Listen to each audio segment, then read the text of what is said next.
News కు స్వాగతం.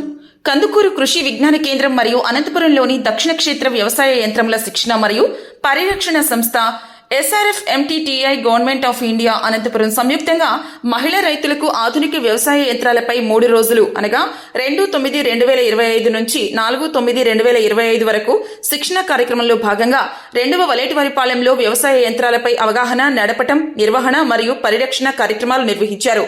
ఈ కార్యక్రమంలో వ్యవసాయ పిచికారీ డ్రోన్లు, పవర్ వీడర్లు, నారు నాటే యంత్రాలు, విత్తనాలు విత్తే యంత్రాలు, వేరుశనగ కాయలు వలిచే యంత్రాలు, డికార్టిగేటర్, ఎరువులు మరియు విత్తనాలు చల్లుకునే యంత్రాలు మొదలగు యంత్రాలపై మహిళలకు శిక్షణ ఇచ్చి యంత్రాలను మహిళలచే, రైతులచే నడిపించి వారికి వాటి వినియోగం, నిర్వహణలో శిక్షణను ఇవ్వడం జరిగింది.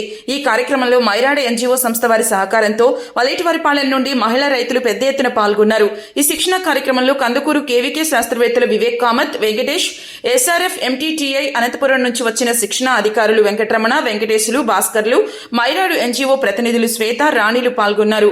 కార్యక్రమంలో పాల్గొన్న మహిళా రైతులు వ్యవసాయ యంత్రాలపై మంచి శిక్షణ కార్యక్రమం నిర్వహించి స్వయంగా తమతో యంత్రాలను నడిపించి అవగాహన ఇచ్చినందుకు హర్షం వ్యక్తం చేశారు. ఈ కార్యక్రమంలో ఎంపీడీఓ నరేంద్రదేవ్, URDA PM పాల్గొన్నారు.